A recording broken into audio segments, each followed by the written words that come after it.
Hi everyone. As you can see, I am at home today because I am recovering from COVID or something like that. So unfortunately, I am here, not out there. But I'll obviously, as usual, intersperse some videos of me going out and about in Warsaw through this video. But this week, I feel the need to talk about violence, which is kind of upsetting for me, as I like to frame so much of my channel on positivity and about my experiences living my life and how that's going. And objectively, it's still going pretty well, for now at least.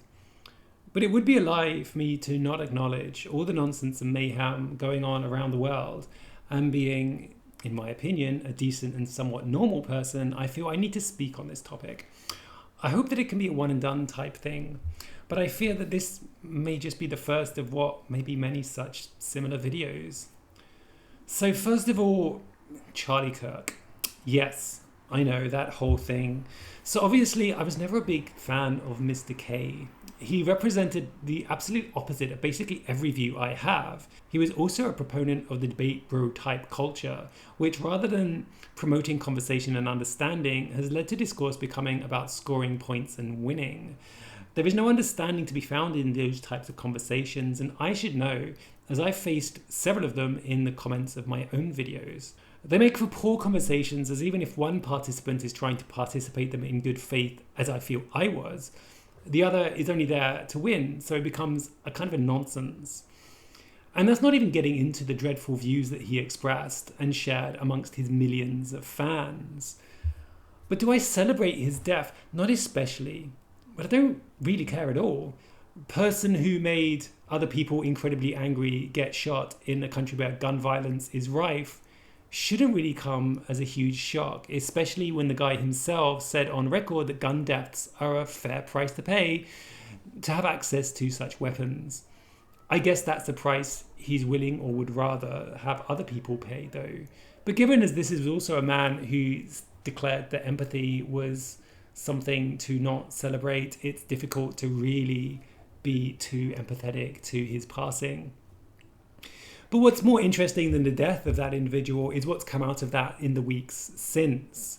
And you talk about violence, well, look at the ramping up of the discourse on trans people and the left. Again, it was only ever going to play out this way, I believe. The left, Antifa, trans people, all these enemies of the state had already been identified before this act even took place.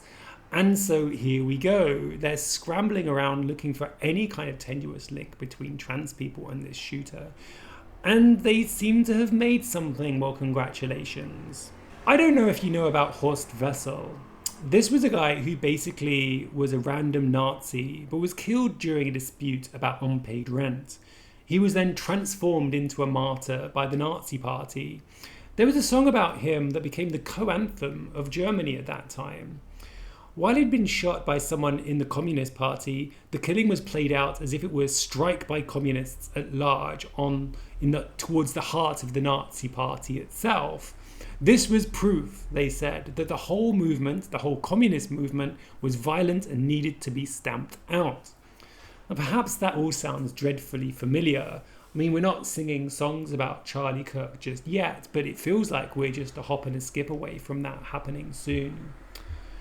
Now, I'm not saying that Kirk is the new Wessel, and I'm certainly not saying that the MAGA movement is the new Nazis, but history has a certain cyclical nature, and things often rhyme, and there are so many rhyming elements to 1930s Germany and current America.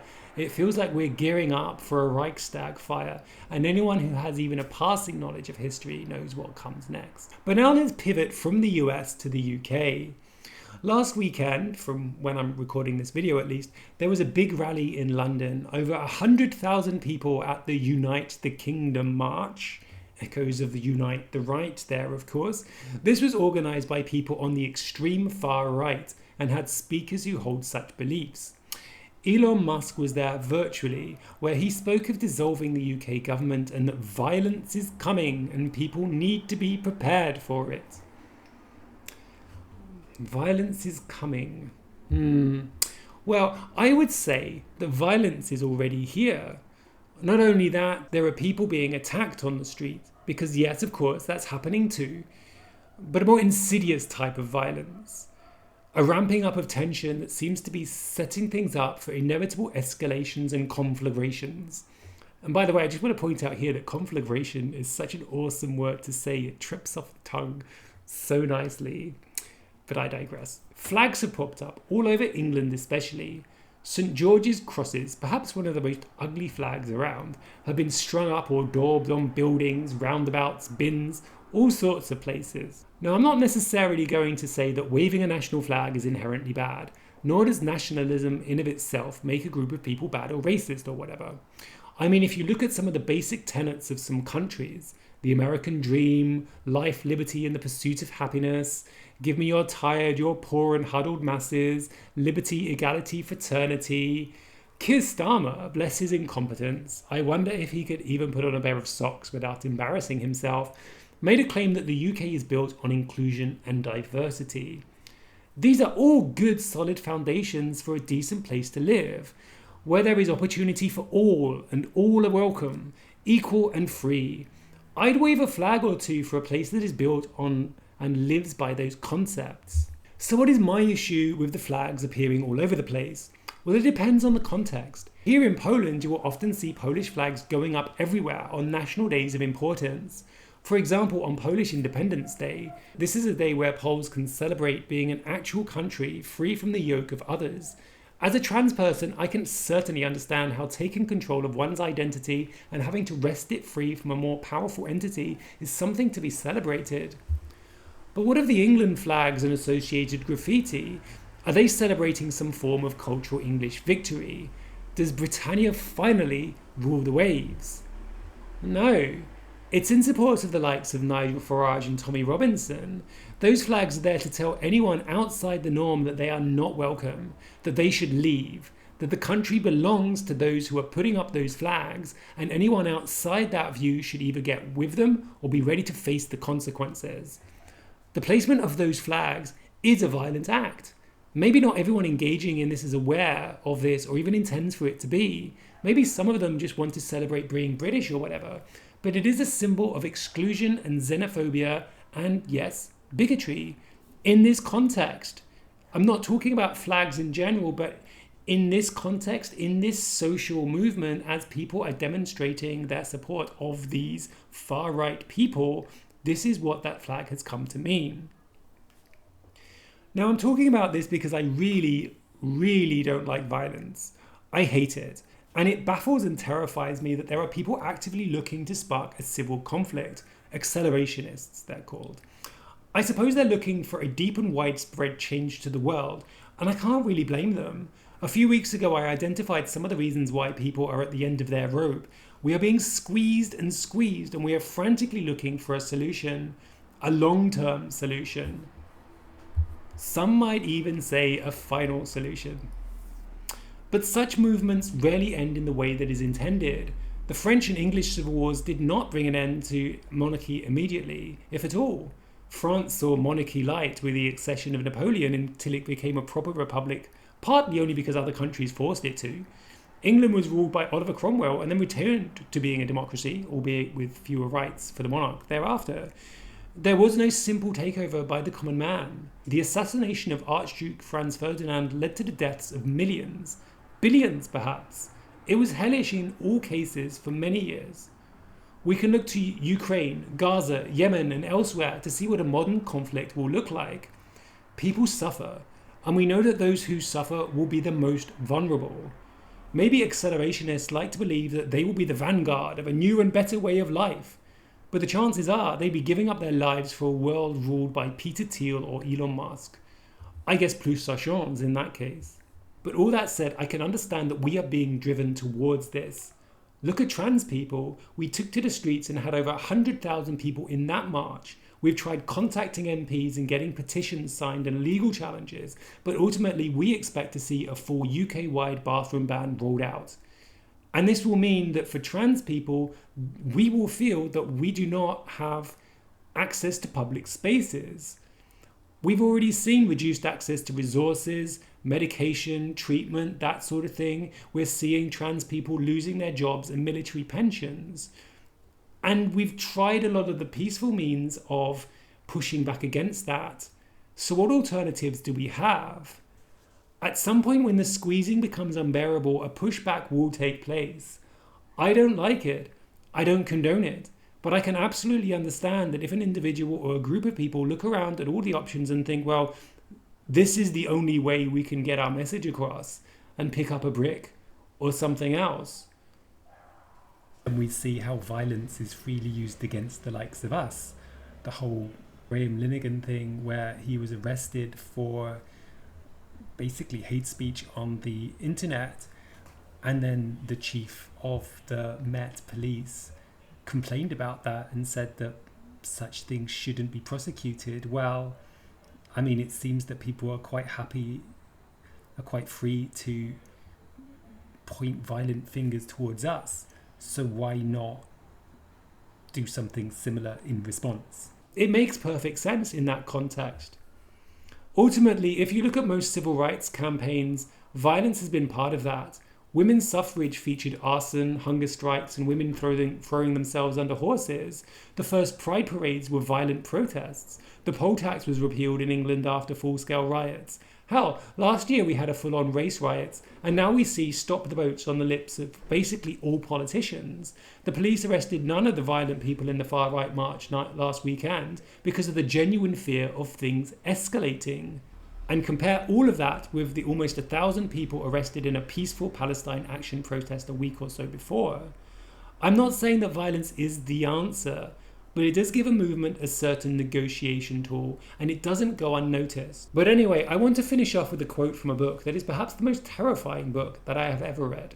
It is called They Thought They Were Free, and is a collection of interviews of Germans after World War II and how they saw things pre-war. They talk about their rationalizations of joining the Nazi Party and why they feel they didn't do anything. They talk about regrets and how the slow drip nature of changes came into effect until everything was too late. It's hard to find one section to recommend, but chapter 13 is particularly chilling in how it depicts 1930s Germany and, in my view, 2020s America. This section really speaks to me, and in the face of all that's going on, makes me think about what I can actually do. Is there some way for me to look back in years to come and think that I've done all I can to try to prevent where things might lead? Anyway, so this is a quote from the book itself. What happened here was the gradual habituation of the people, little by little, to being governed by surprise, to receiving decisions deliberated in secret, to believing that the situation was so complicated that the government had to act on information which the people could not understand, or so dangerous that even if the people could understand it, it could not be released because of national security. The dictatorship and the whole process of its coming into being was above all diverting. It provided an excuse not to think for people who did not want to think anyway. I do not speak of your little men, your baker, and so on. I speak of my colleagues. This person is a university professor. And myself, learned men, mind you. Most of us did not want to think about fundamental things and never had. There was no need to. Nazism gave us some dreadful fundamental things to think about. We were decent people, and kept us so busy with continuous changes and crises, and so fascinated, yes, fascinated by the machinations of the national enemies, without and within, that we had no time to think about those dreadful things that were growing, little by little, all around us. Unconsciously, I suppose, we were grateful. Who wants to think? To live in this process is absolutely not to be able to notice it. Please try to believe me. Each step was so small, so inconsequential, so well explained or, on occasion, regretted, that no one more saw it developing from day to day than a farmer in his field sees the corn growing. One day, it is over his head. You see, my colleague went on, one doesn't see exactly where or how to move. Believe me, this is true. Each act, each occasion is worse than the last, but only a little worse. You wait for the next and the next. You wait for one great shocking occasion, thinking that others, when such a shock comes, will join in with you in resisting somehow. You don't want to act or even talk alone. You don't want to go out of your way to make trouble. Why not? Well, you are not in the habit of doing it. And it is not just fear of standing alone, that restrains you. It is also genuine uncertainty. Suddenly, it all comes down all at once. You see what you are, what you have done, or more accurately, what you haven't done. For all that was required of most of us, that we do nothing. You remember those early meetings of your department in the university when if one had stood, others would have stood, perhaps, but no one stood. A small matter of hiring this man or that, or you hired this one rather than that. You remember everything now. And your heart breaks too late. You are compromised beyond repair. And this is such a heartbreaking segment of writing for me. It is the absolute regret of somebody looking back and recognizing that they stood back whilst their country bit by bit was swamped and taken over by a toxic mentality. And for me, it acts as a reminder that even a little stand here or there might empower others to do the same. And I suppose that's my call to action for everybody who is maybe watching this video. Even if you think that you can't do a lot, even if it's a question of one small act, and even if that act is to not trust things at face value, that's something. We are seeing, I think, without doubt, the foundations of something awful coming this way, and each of us, I believe, bears a responsibility to do even small things to try to resist that. So I will continue to do what I can do within my grasp, and I hope that you will find the courage and the strength to do the same, even though I know how hard that can be. But anyway, I hope that you all stay safe, and I hope that you all take comfort in community and friends and the people around you, because that's ultimately all we have at the end of the day. Thank you so much for being part of this community here in this space. It really does mean a lot to me. And I hope that I will see you again very soon. Take care. All the best. Goodbye.